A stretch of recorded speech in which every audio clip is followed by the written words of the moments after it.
वहाँ पर giant snake आकर के खूब तेजी से दहाड़ता है और फिर वो तुरंत अटैक करने लगता है उन लोगों के ऊपर। जेन सीनियर लू को बचाने के लिए उस स्नेक से भिड़ जाता है और वो धीरे धीरे करके काफी कोशिश कर रहा होता है उस स्नेक से लड़ने के लिए, मगर उस स्नेक की चमड़ी इतनी ज्यादा टफ होती है कि उसका कोई भी अटैक उस स्नेक के ऊपर कुछ भी नहीं असर करता है। तभी इस चीज को देख करके बाओ भी उस स्नेक के ऊपर अपनी पावर से अटैक करती है और वहां पे लू भी अपनी स्वॉर्ड को समन करके उसके ऊपर स्पिरिचुअल स्वॉर्ड से अटैक करती है, मगर उस स्नेक को जरा सा भी असर नहीं होता है। तभी लू उस स्नेक के ऊपर चढ़ के उसे बीच से काटने की कोशिश करती है, मगर उस स्नेक की चमड़ी इतनी मोटी होती है कि उसे असर ही नहीं होता है। तभी याओ और लू अलग अलग साइड से उस स्नेक के ऊपर अटैक करने की कोशिश करते हैं, मगर वो स्नेक एक ही बार दाड़ मार के उन दोनों को अलग गिरा देता है। तभी जेन जा करके लू को कैच करता है और याओ की आंटी याओ को कैच करती हैं और कहती हैं तुम सोच समझ के इससे फाइट करो, कहीं ऐसा ना हो ये तुम्हारे लिए भारी पड़ जाए। तभी जेन देखता है लू काफी ज्यादा कमजोर हो गई है। तभी वो उसे उठा करके अपनी स्वॉर्ड के ऊपर चढ़ के फ्लाइंग करते हुए एक पत्थर के पीछे जा करके छुप जाता है, मगर वो स्नेक अभी भी उस लोगों के ऊपर अटैक कर रहा होता है। तभी जेन लू को पत्थर के पीछे छुपा करके अपनी स्वॉर्ड पे चढ़ के उस स्नेक का ध्यान अपनी ओर खींचता है कि वो सीनियर लू को उस स्नेक से बचा सके। तभी इस चीज को देख करके जाओ नहीं मानती अपनी आंटी की बात और वो स्नेक के ऊपर अटैक करने लगती है। ये दोनों मिल करके उस स्नेक के ऊपर बारी बारी से अटैक कर रहे होते हैं, मगर उस स्नेक के ऊपर जरा सा भी नहीं फर्क पड़ता है।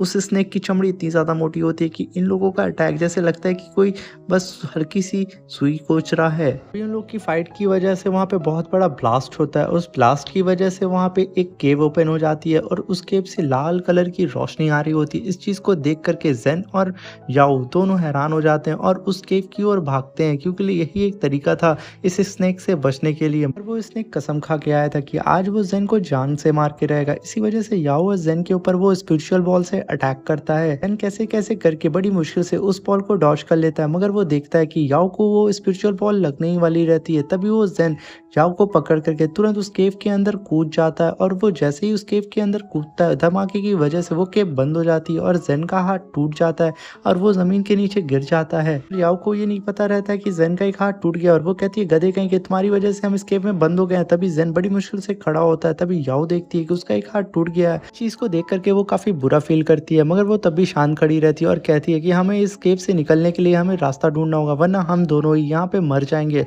तभी वो दोनों अलग होकर केव से निकलने का रास्ता ढूंढ रहे होते हैं और तभी हमें दिखाया जाता है सारे के सारे डिसाइबल लू और जेन को ढूंढने के लिए नीचे आ जाते हैं और तभी उन लोग की नजर सिस्टर लू पे पड़ती है और वो लोग भागे भागे सिस्टर लू के पास जाकर के पूछते हैं सिस्टर लू आप ठीक तो हैं, आखिर जेन कहाँ है। तभी सिस्टर लू बोलती हैं जेन मुझे बचाने के लिए उस स्नेक से फाइट कर रहा था, आखिर जेन कहाँ गया, उसे जाकर के जल्दी ढूंढो। तभी सारे के सारे लोग जेन को ढूंढ रहे होते हैं और तभी पत्थर के पीछे से याओ की आंटी उन लोग को देख करके वहां से भाग जाती है। तभी सीन शिफ्ट होता है, हमें उसी गुफा का सीन दिखाया जाता है जहाँ पर वो लोग रास्ता ढूंढ रहे होते हैं इस गुफा से निकलने के लिए। तभी ढूंढते ढूंढते वो दोनों एक दूसरे के सामने आ जाते हैं। तभी जेन बोलता है कि मैंने वहाँ पे ब्लड स्टोन देखा है जो कि पानी के झरने के बीच में लगा हुआ है, क्या वो तुम देखना चाहोगे। इस बात को सुनकर के याओ एकदम खुश हो जाती है और कहती है सच में तुमने देखा है, चलो मुझे लेकर के चलो। तभी याओ को लेकर के जेन वहाँ पे लेकर के जाता है और तभी याओ उस चीज को देख करके बहुत ज्यादा खुश हो जाती है और उस झरने के पास जाती है और कहती है कितना खूबसूरत है ना। तभी उसको उस झरने के बीच में एक सीक्रेट डोर की दिखती है और उस की को वो जैसे ही प्रेस करती है वहाँ पे एक सीक्रेट डोर अपीयर हो जाता है और वो दोनों उस डोर को देख करके एकदम खुश हो जाते हैं और कहते हैं फाइनली हमें यहाँ से निकलने का रास्ता मिल जाएगा।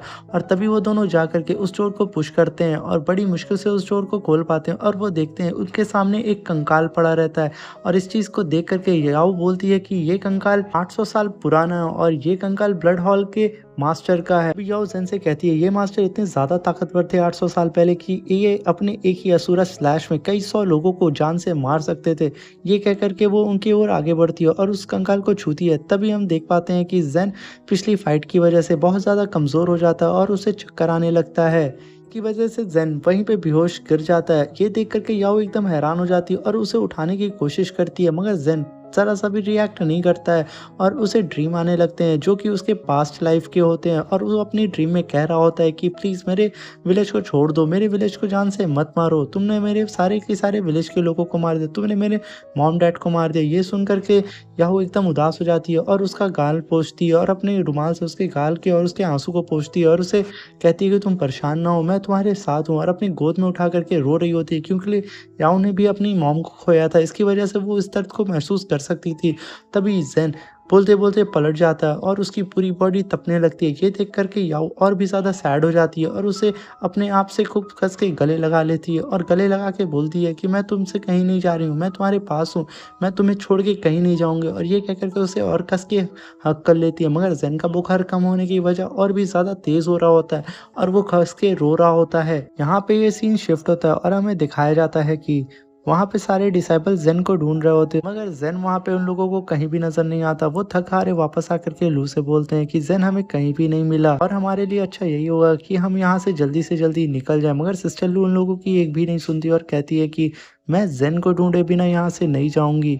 मगर इस बात को सुन कर के सारे डिसाइपल बोलते हैं कि ज़ेन शायद अब तक मर चुका होगा। अभी इस बात को लेकर के मोंक भी एग्री करता है और वो बोलता है कि जो भी ज़िंदा हुआ है वो मरेगा, ये विधि का विधान है। मगर इस बात को सुन कर के लू और भी ज़्यादा सैड हो जाती है और वो सोचती है कि ज़ेन ने कितनी बार उसकी जान बचाई थी। हम यहाँ पे देख पाते हैं कि लू कहीं न कहीं ज़ेन को पसंद करने लगी थी और वो काफ़ी ज़्यादा परेशान हो रही होती है। तभी यहाँ पे सीन शिफ्ट होता है और देखते हैं ज़ेन की आँख खुल जाती है और उसका हाथ सही हो जाता है और वो खड़े होकर के देखता है कि याओ वहाँ पे चुपचाप लेटी हुई है। तभी वो अपनी खाने की पोतली उठा करके देखता है जिसमें कुछ भी खाने को नहीं होता, क्योंकि लिए इतने देर से याओ उसका ख्याल रख रही थी और उसे हील कर रही थी। इसकी वजह से उसने सारा खाना खा लिया था। तभी ज़ेन कुछ ही कदम आगे बढ़ा था, उसके पैर के पास उसी इंसान की खोपड़ी आके गिर जाती है, जिसकी वजह से ज़ेन एकदम डर जाता है। तभी ज़ेन उस खोपड़ी को धीरे से उठा करके उस आदमी के स्केलेटन पे रख रहा होता है, मगर जैसे ही वो स्केलेटन को रखता है वो स्केलेटन पूरा का पूरा टूट जाता है और उसकी आवाज़ से याओ भी उठ जाती है। अभी वहाँ पे खूब बड़ा सा धमाका होता है, जिसकी वजह से वहाँ पे एक डोर और अपीयर हो जाता है और वो लोग सोचते हैं कि शायद यही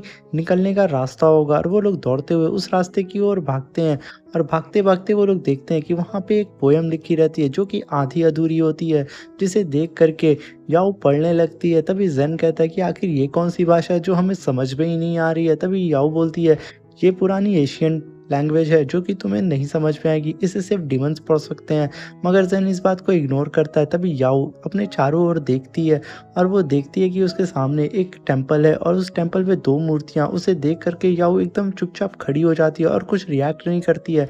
मगर ज़ेन वहाँ पे खड़ा होकर के उसे देख रहा होता है और पूछता है कि आखिर ये बोल क्यों नहीं रही है और ये चुपचाप क्या देख रही है, क्योंकि ज़ेन अभी तक उस मूर्ति को नहीं देखा रहता और वहाँ पे वो भी चुपचाप टुकुर-टुकुर याओ को देख रहा होता है, क्योंकि याओ वहाँ पे बहुत ज़्यादा क्यूट लग रही होती है। और जैसे ही ज़ेन पलट करके उस मूर्ति की ओर देखता है वो भी शांत हो जाता है।